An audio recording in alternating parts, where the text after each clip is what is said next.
If you're looking for information on the current status of an order, you can find this on your account dashboard, which is the first screen you see after logging in and shows your list of active orders.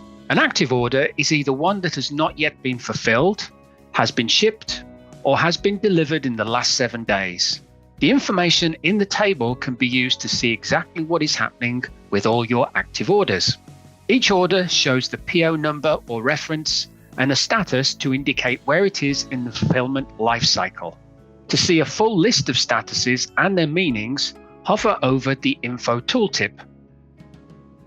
For more details, click once so the pop-up window stays visible, then click the link.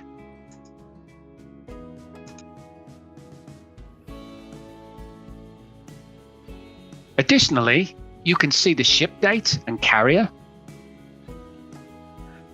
Then once shipped and if available, the estimated delivery date and any tracking link will display.